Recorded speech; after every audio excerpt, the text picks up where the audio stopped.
quand est-ce qu'Émilie, est-ce qu'on va y arriver? C'est plusieurs fois on me le dit dans mes séances, ou en tout cas les nouvelles personnes qui viennent me voir me demandent très régulièrement, voilà, ça fait tant de temps que je travaille sur moi, heu, j'ai tendance à baisser les bras parce que je travaille sur moi, il y a rien qui s'améliore ou si peu. Je pense qu'à ce moment-là, l'objectif, enfin le cap que vous vous êtes donné en avançant, en travaillant sur soi, c'est un mauvais cap. Trop souvent, dans le développement personnel, on cherche à être bien, on cherche à sortir des mauvaises pensées, on cherche à sortir de la souffrance, on cherche à sortir du mal-être.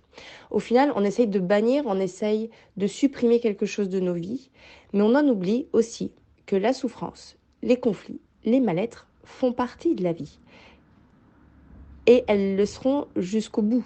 Et les grands sages spirituels vous le diront, c'est jusqu'au bout, il va falloir dealer avec. Donc le but, faites très attention à ce que vous recherchez parce que si vous faites quelque chose dans l'attente de résultats, vous êtes en perdition. Vous serez toujours à la recherche de quelque chose qui va vous fatiguer puisque cette chose n'arrivera jamais parce que les souffrances existeront toute votre vie. On vivra des conflits, on vivra des deuils, on vivra aussi parfois des tragédies. On vivra aussi parfois de l'inconnu. On vivra du changement. On vivra tout d'un coup une surprise qui va nous mettre à mal. Il y aura ça toute la vie. Donc le but du développement personnel, ce n'est pas d'éradiquer ça. Ça sera plutôt d'accepter que ça existe et surtout de comment maintenant je fais pour me sentir mieux dans le conflit, comment je fais pour me sentir mieux dans la souffrance, comment je fais pour traverser un deuil et non pas pour le faire disparaître. Parce que si vous cherchez à faire disparaître ça, c'est comme si vous coupiez une jambe. Ça n'existe pas. Vous ne pouvez pas faire disparaître quelque chose qui fait partie de la vie. Ça serait être en quête de faire disparaître un bout de notre humanité. Et en plus de ça, on a besoin de ça quelque part euh, pour s'exprimer. On a besoin de challenges dans nos vies pour pouvoir se réaliser. Alors, moi, je ne vais pas être celle qui va prêcher on a besoin de la souffrance pour avancer, mais la souffrance fait partie des choses pour nous déconditionner. C'est-à-dire que dans le passé, on nous a conditionnés à voir la vie de telle ou telle manière, ou alors même on s'est conditionné seul. Notre inconscient a trouvé des systèmes pour. Donc du coup, à chaque souffrance qu'on va recevoir, ça sera comme si c'était une mine qui nous explosait à la figure. On va en avoir peur et plus on avance, plus du coup on se rétracte.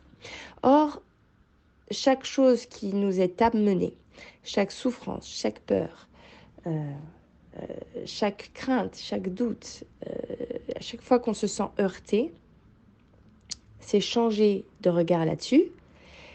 Qu'est-ce que j'ai maintenant à déconditionner pour bien vivre ce qui est en train de se passer?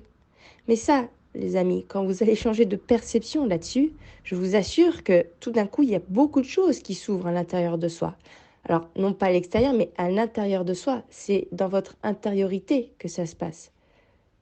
De pouvoir voir au final, ok, cette chose ne m'arrive pas droit dans la gueule pour me faire du mal. Elle est là pour me dire, ok, je suis conditionnée à voir cette chose de cette manière. Comment je fais maintenant pour me conditionner à ça? Eh bien d'ailleurs, mercredi soir, il y a cet atelier sur les besoins. Et les besoins est une grande base pour retourner dans notre intérieur, pour développer cette empathie à soi. Parce qu'on parle d'empathie à soi, c'est-à-dire quand quelque chose vient me heurter, je vais devoir développer cette empathie à moi, et me demander, ok, comment je fais pour bien vivre ce qui est en train de se passer et non pas par peur, je cherche à ne plus vivre ça. Parce qu'on est fait d'amour et de peur. Donc, si je cherche à absolument euh, faire en sorte que ce qui m'arrive n'existe plus pour vite, vite l'oublier, vite, vite ne plus le vivre, ça part d'une énergie de peur.